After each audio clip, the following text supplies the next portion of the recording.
Heri Wirawan dituntut hukuman mati lalu apakah hukuman mati ini setimpal diberlakukan kepada pelaku pencabulan dan apakah sesuai dengan hukum yang berlaku di Indonesia? Dan untuk membahasnya sudah bergabung bersama kami sore hari ini melalui Zoom adalah Komisioner Komisi Nasional Hak Asasi Manusia Ahmad Taufan Damanik dan kuasa hukum para korban yaitu Yudi Kurnia melalui sambungan telepon. Saya sapa Pak Taufan, selamat sore. Selamat sore Mbak Putri. Terima kasih sudah bergabung. Ada Pak Yudi juga dari Garut, Pak Yudi. Halo Pak Yudi. Selamat sore. Baik, sepertinya sambungan telepon dengan Pak Yudi, kuasa hukum korban terputus. Saya akan ke Pak Taufan terlebih dahulu. Pak Taufan, Anda sudah melihat tentu saja bagaimana jaksa menempatkan hukuman tertinggi yang memang kita punya saat ini berdasarkan landasan hukum Indonesia adalah hukuman mati. Apa tanggapan Komnas HAM atas hal ini? Ya, pertama tentu kita mengapresiasi langkah-langkah cepat dari penegak hukum, kepolisian, kejaksaan. Kenapa? Karena ada banyak lagi kasus-kasus yang serupa atau mirip dengan ini, karena dia menyangkut institusi keagamaan, nama besar dari satu katakanlah tokoh misalnya, tokoh agama gitu. Dari semua agama ya, tidak saya katakan pada satu kelompok tertentu saja, itu agak lambat, tetapi yang untuk Heri Wirawan ini sangat cepat dan itu kita kasih apresiasi yang tinggi ya. Jadi artinya langkah penegakan hukumnya berjalan dengan sangat baik. Tetapi memang ya saya tahu bahwa sikap Komnas HAM tidak populer di masyarakat. Sejak dulu Komnas misalnya mengatakan kami tidak sepakat dengan hukuman mati. Termasuk kepada tidak pidana yang kita anggap sebagai serius crime ya, pidana serius, korupsi, narkoba dan juga terorisme. Kenapa?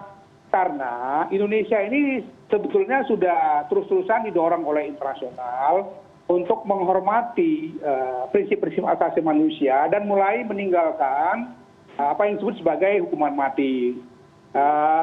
Dalam RKUHP kita kan juga sebetulnya hukuman mati itu sudah tidak lagi merupakan hukuman the last resort misalnya. Tapi dia menjadi satu bukan satu hukuman yang serta-merta, tapi dia di hukuman yang pilihan terakhir saja gitu.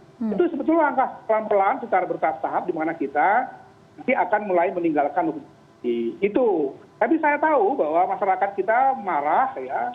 Kemudian merasa bahwa ini satu kejahatan yang sangat menyakiti perasaan semua orang, terutama pada korban dan keluarga korban. Maka memang suara yang mengkritisi hukuman mati itu menjadi tidak populer. Tetapi kami harus menyampaikan pendapat hak asasi manusia dari kami sebagai Komisi Nasional. Yang kedua juga soal hukuman kebiri kimia. Sejak awal itu ditawarkan atau diusulkan di Indonesia, kita tidak setuju karena Indonesia terikat kepada konvensi anti penyiksaan. Salah satu bagian dari konvensi anti penyiksaan itu adalah tidak membenarkan adanya penghukuman yang tidak manusiawi. Itu kurang lebih.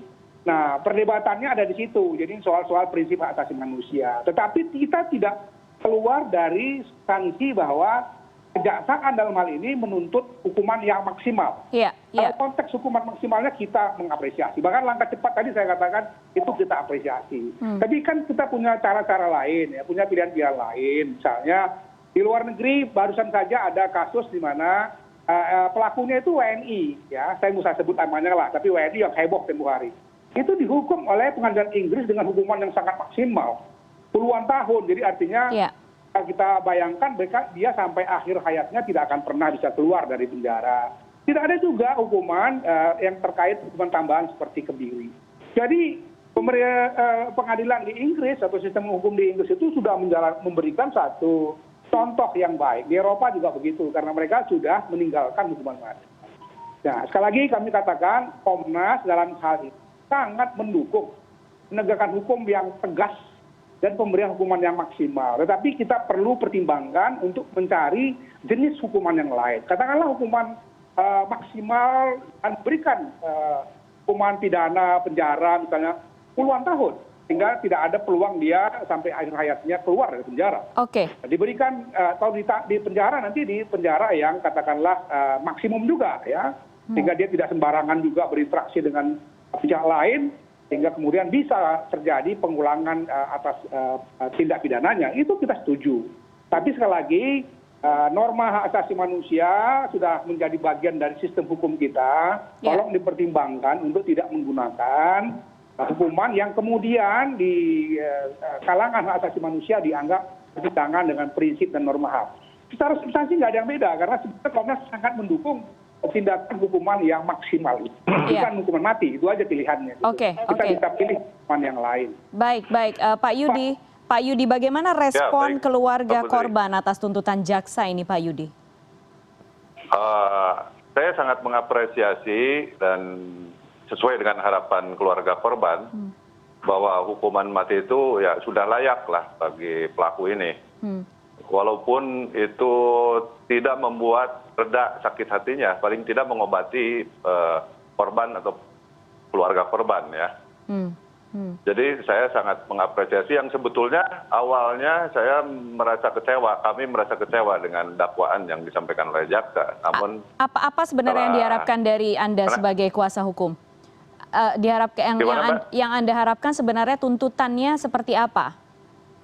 Ya, tuntutannya hukuman mati sebagaimana yang diatur dalam Undang-Undang Perlindungan Anak di perubahan kedua. Itu mengatur tentang hukuman mati, karena syarat hukuman mati itu korban harus lebih dari satu. Ini bukan lebih dari satu lagi, lebih dari 10 orang. Jadi sangat adil ya kalau penerapan hukuman mati. Adapun dari Komnas HAM mengatakan kalau itu dari sisi hak asasi manusia itu harus dicegah tentang hukuman mati. Ini undang-undang yang berbicara. Jadi kalau berdebat tentang itu melanggar HAM atau tidak, ini bukan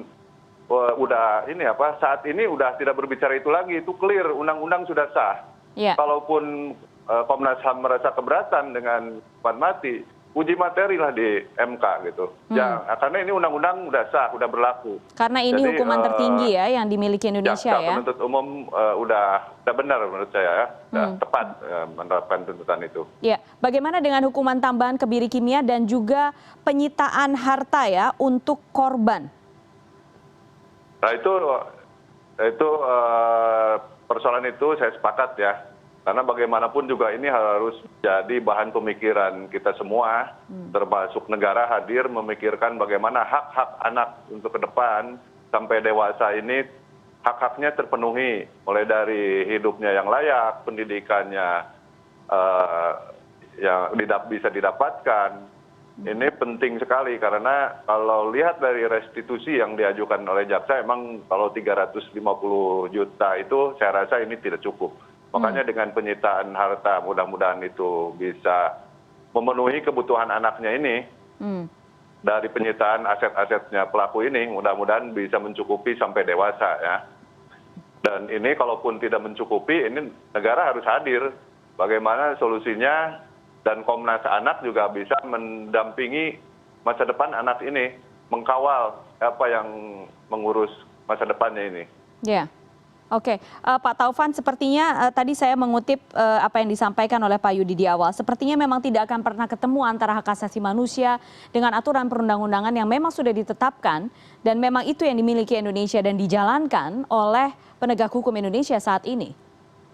Ya, kalau bicara itu memang norma hukumnya masih ada. Tadi saya katakan, kita ini sebagai bangsa Indonesia didorong terus oleh internasional untuk mengubah.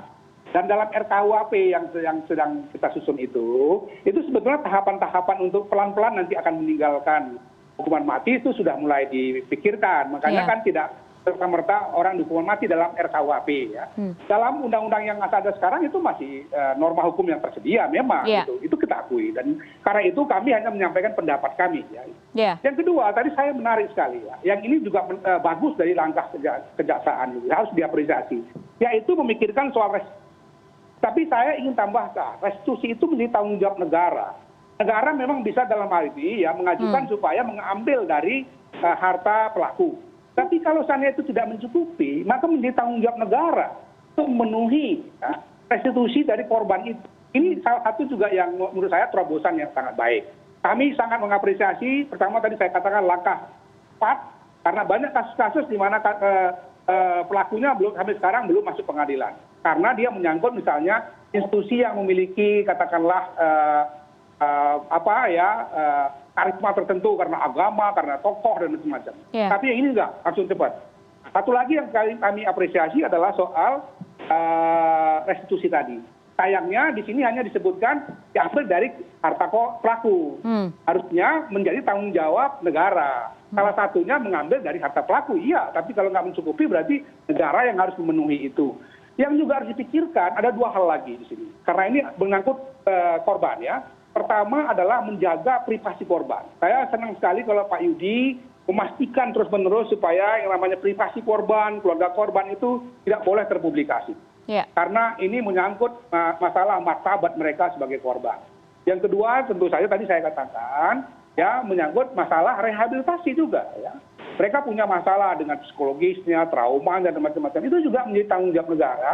Saya kira peradilan nanti harus memutuskan itu. Hakim harus memutuskan bahwa tanggung jawab negara juga diwujudkan dalam bentuk mereka tolong korban gitu. Itu saya kira hal yang sangat bagus dari yang disampaikan oleh jaksa dan saya berharap proses peradilannya nanti memberikan keadilan yang sangat komprehensif kepada korban. Iya, baik. Pak Yudi terakhir untuk Anda, seberapa optimis Anda bahwa hakim akan mengabulkan tuntutan jaksa ini Pak Yudi? Ya, kalau saya melihat dari pembelaan-pembelaan yang dilakukan oleh kuasa hukum pelaku ya, kalau saya melihat sulit cari pembenaran atau upaya-upaya untuk meringankannya. Karena selama ini dia sudah emang kalau dilihat dari fakta-fakta persidangan, dia banyak tindakan-tindakan yang memang sudah direncanakan itu ya. Itu sudah sangat masif ya, sampai keluarganya pun tidak bisa apa-apa dan terdiam. Dan ini sangat luar biasa, ini udah extraordinary ya.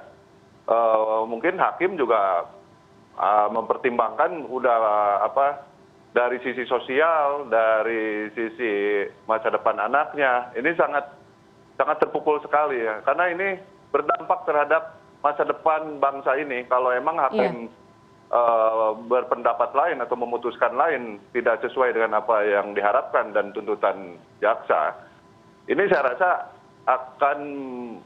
akan membuat hilangnya kepercayaan publik terhadap pengadilan ini. Dengan tuntutan yang disampaikan oleh jaksa penuntut umum, ini mulai bangkit kepercayaan publik terhadap penegakan hukum. Jadi saya harap juga majelis hakim tidak jauh beda atau minimal apa yang di hukuman mati itu, hukuman berat itu tetap menjadi bahan pertimbangan untuk putusan majelis hakim ke depan. Oke, baik. Pak Yudi Kurnia, terima kasih sore hari ini sudah bergabung bersama kami di CNN Indonesia Newsroom. Dan juga Pak Taufan, Komisioner Komnas HAM. Terima kasih Pak Taufan sore hari ini. Terima kasih sama-sama Mbak Putri. Sehat selalu.